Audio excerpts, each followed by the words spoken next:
Bonjour à tous, je vous retrouve aujourd'hui pour une nouvelle vidéo et aujourd'hui on va parler du medical training ou comment apprendre à son chien à apprécier les soins vétérinaires le plus possible.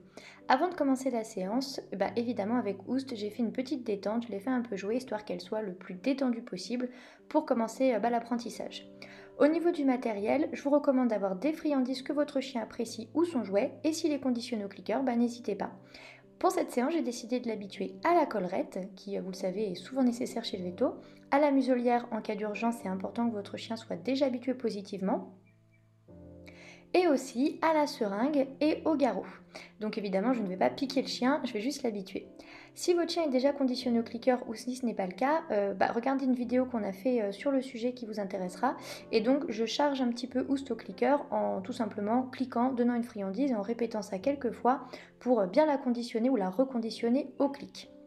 Je commence par l'habituation à la collerette. Donc je vais vraiment y aller par étapes. Au niveau du clicker, je vais tout simplement positiver l'objet. Dès que Oust propose le fait de toucher la collerette, je clique et je récompense. Ça commence à conditionner positivement la chienne à cet objet. Ensuite, je l'habitue à la collerette et pour ça, je vais tout simplement passer ma main à l'intérieur de la collerette avec une friandise pour leurrer le chien et dès l'instant où elle vient se récompenser, en fait, elle s'habitue à avoir l'objet autour d'elle progressivement et toujours positivement. Donc là, vous allez voir dans la vidéo, je vais aller un petit peu trop vite volontairement pour vous montrer. Là, le fait d'avoir la collerette vraiment autour du cou, ça la dérange, donc elle s'en va. Donc si ça vous arrive avec votre chien, pas de panique, vous reprenez l'apprentissage à l'étape 1, c'est-à-dire vous remettez votre main au niveau de la collerette et vous renforcez déjà cette étape. Une fois que ça a été bien fait, j'ai pu mettre la collerette au cou du chien et j'ai continué l'habituation progressivement, d'abord en statique et ensuite je lui ai demandé de marcher un petit peu avec tout en positivant vraiment au maximum cet objet. Les séances sont courtes et répétées et c'est comme ça que ça fonctionne.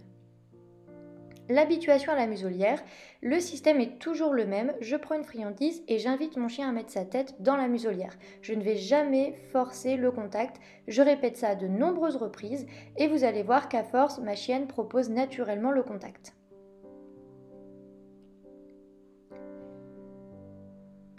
Quand c'est fait, je mets la muselière, donc je l'attache clairement et je continue le renforcement positif autour de ça. N'hésitez pas à mettre la muselière dans le sac de croquettes pour vraiment positiver l'objet au maximum. Et on finit toujours par une petite détente en mouvement.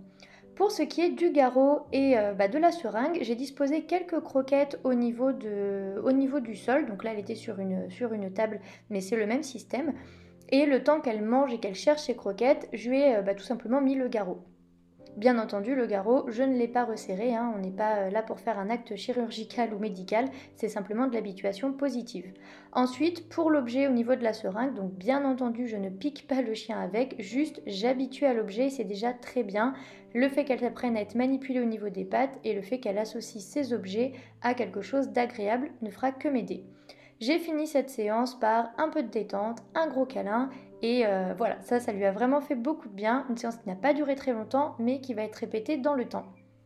Petite astuce pour terminer cette vidéo, donc c'est un tapis de la marque Sleepy Dog que j'utilise pour Pipoul par rapport à ses problèmes d'arthrose et ce tapis peut être utilisé dans les cas d'actes chirurgicaux, notamment parce qu'il est anti-escar et il réduit la pression exercée sur les muscles et les articulations. Donc si vous voulez en savoir plus, je vous invite à aller découvrir le lien en barre d'infos. Et c'est tout pour cette vidéo, j'espère que ça vous a plu et je vous dis à très bientôt.